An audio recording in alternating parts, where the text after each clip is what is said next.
नमो नमः छात्रों, आज विद्यालय से मैं निधि श्रीवास्तव एक बार फिर से संस्कृत की इस कक्षा में आपका स्वागत करती हूँ। छात्रों, पूर्व की कक्षा में हमने आपको अन्योक्तीय विषय के ऊपर चर्चा की। हमने आपको बताया कि अन्योक्तियां यानी अन्य प्लस उक्तियां, अन्य यानी दूसरों के माध्यम से, उक्तियां यानी कही गई बातें। तो अन्योक्तियां अर्थात दूसरों के माध्यम से कही गई बातें ही इस पाठ का चर्चा का विषय है। तो छात्रों, इस अध्याय में आपको यह बताया गया है कि यह जो अन्योक्ति है यानी दूसरे की बुराई या प्रशंसा हम किसी दूसरे के माध्यम से, किसी दूसरी वस्तु के माध्यम से जब करते हैं तो वो क्या कहलाती है? अन्योक्तियां कहलाती है। तो छात्रों, संस्कृत साहित्य की एक महत्वपूर्ण विधा यानी उसका जो रूप है वह अन्योक्तियां भी है। और यह अन्योक्तियां के अंतर्गत किसी की प्रशंसा अथवा निंदा अप्रत्यक्ष रूप से यानी जो दिखाई ना दे, किसी दूसरे के बहाने से की जाए तो वो क्या कहलाती है? अन्योक्तियां कहलाती है। तो छात्रों, इस प्रस्तुत पाठ में भी आपको श्लोकों के माध्यम से पक्षियों को, तालाबों को, नेचर को लेकर आपको जीवन में सद्वृत्ति और सत्कर्मों का संदेश देने के लिए यहाँ पर आपको अन्योक्तियां कही गई हैं। तो छात्रों, ये अन्योक्तियां आपके अध्याय में श्लोकों के माध्यम से हैं। तो आइए देखते हैं छात्रों, क्लास 10 संस्कृत द्वादशा पाठा अन्योक्तिया का द्वितीय भाग। प्रस्तुत पाठ में हिंदी भाषा में अर्थ, अन्वय, शब्दार्थ, संधि विच्छेद और प्रश्नोत्तर पर हमने प्रकाश डाला है। तो आइए छात्रों देखिए श्लोक नंबर 2 यानी 2। बहुत ध्यान से सुनिएगा, बहुत कठिन स्पेलिंग है। भुक्ता मृणाल पटली भवता निपीतान्य अंबुनी यत्र नलिनानि निषेवितानि रे राजहंस वद तस्य सरोवरस्य कृत्येन केन भवितासी कृतोपकारः। समझ में आया छात्रों? फिर से एक बार ध्यान से सुनिए कि भुक्ता मृणाल पटली भवता निपीतान्य अंबुनी यत्र नलिनानि निषेवितानि रे राजहंस वद तस्य सरोवरस्य कृत्येन केन भवितासी कृतोपकारा। तो छात्रों, यहाँ पर भी श्लोक का अन्वय करने के लिए हमको उसका नियमों को ध्यान में रखना है। तो श्लोक का अन्वय के लिए निम्नलिखित बातें ध्यान में रखना है कि कर्ता, कर्म, क्रिया और इनके विशेषण को अन्य विभक्तियों के साथ में एक पंक्ति में नियोजन करना ही अन्वय कहलाता है। तो छात्रों, अन्वय देखिए। यत्र भवता मृणाल पटली भुक्ता अंबुनी निपीतानि नलिनानि निषेवितानि हे राजहंस तस्य सरोवरस्य केन कृत्येन कृतोपकारा भविता। ठीक है छात्रों, यहाँ पर अन्वय को बहुत ही सरल वे में किया गया है कि यत्र भवता मृणाल पटली भुक्ता अंबुनी निपीतानि नलिनानि निषेवितानि रे राजहंस तस्य सरोवरस्य केन कृत्येन कृतोपकारः भविता। तो छात्रों, इस अन्वय का सल्लाद करने के लिए आइए हम इसके शाब्दिक अर्थ को ध्यान से देखते हैं। यत्र यानी जहां पर, भवता यानी आपके द्वारा, मृणाल पटली अर्थात कमल नाल का समूह। ये कमल का जो फूल होता है तो उसकी जो डंडी होती है उसको नाल कहा गया है। तो कमल नाल का समूह भुक्ता यानी खाया गया है, अंबुनी यानी जल को, पानी को, निपीतानी यानी भली भांति पिया गया है, नलिनानी यानी कमलों को, निषेवितानी यानी अच्छी तरह से सेवन किया गया यानी खाया गया है। हे राजहंस या रे राजहंस दोनों एक ही बात है। तो राजहंस को बुलाया जा रहा है कि रे राजहंस यानी हे राजहंस। तस्य यानी उस, सरोवरस्य यानी सरोवर का, केन यानी किसके द्वारा या किस रूप से, कृत्येन यानी किया गया या किया जाए, कृतोपकारा यानी आपके द्वारा जो उपकार किया गया है, भविता वह कैसे चुकाया जाए।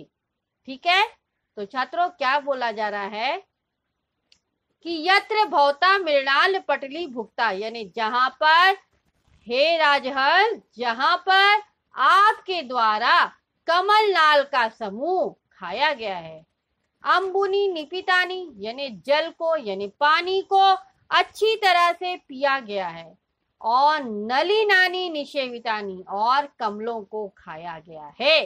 तो हे राजहंस, तस्य सरोवरस यानी उस सरोवर के, केन कृत्येन कृतोपकारा भविता यानी उस सरोवर के किस कार्य से प्रत्युपकार करने वाले हो गए हो, यानी उस सरोवर का रूप किस प्रकार से आपका बदला चुकाए।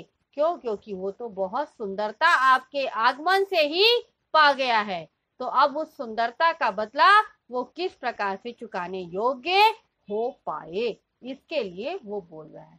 तो छात्रों शब्दार्थ मैंने आपको बताया है, फिर भी यहाँ लिखा हुआ है तो ध्यान से देख लीजिए कि भुक्ता यानी खाई गई, मृणाल पटली कमल नाल का समूह, निपितानी भली भांति पिया गया, अम्बुनी जल, निषेवितानी सेवन किए गए, नलिनानी कमलों को, कृत्येन कार्य से, कृतोपकारा प्रत्युपकार करने वाले, भवितासी यानी हो गए हो। ठीक है ना छात्रों, इस श्लोक में कुछ संधि विच्छेद है, उसको ध्यान से देख लीजिए। तो पहली पंक्ति ध्यान से देखिए, भुक्ता मृणाल पटली भवता निपितान्य अम्बुनी, यहाँ पर संधि हो रही है निपितानी प्लस अम्बुनी, यत्र नलिनानी निषेवितानी, रे राजहंस वद तस्य सरोवरस्य केन कृत्येन, कृत्येन केन भवितासी, भवितासी में संधि हो रही है भविता प्लस असी कृतोपकारा, यहाँ पर भी संधि हो रही है कृत प्लस उपकार। ठीक है छात्रों, तो ये उसका संधि विच्छेद था, ध्यान से देख लीजिए आप। ठीक है छात्रों, ना इसका अर्थ मैंने आपको बताया है शाब्दिक रूप से, अभी आप उसका लिखा हुआ अर्थ देख लीजिए कि हे राजहंस, आपके द्वारा जहां पर कमल नाल का समूह खाया गया है, जल को पिया गया है और कमलों का अच्छी तरह से सेवन किया गया है, उस सरोवर के किस कार्य से प्रत्युपकार करने वाले हो गए हो आप। ठीक है, नाउ नेक्स्ट है छात्रों, ये इसका श्लोक का अर्थ है। इन श्लोक के अर्थ पे यहाँ पर कुछ प्रश्नोत्तर हमने तैयार किए हैं, तो उन प्रश्नों को देख लीजिए।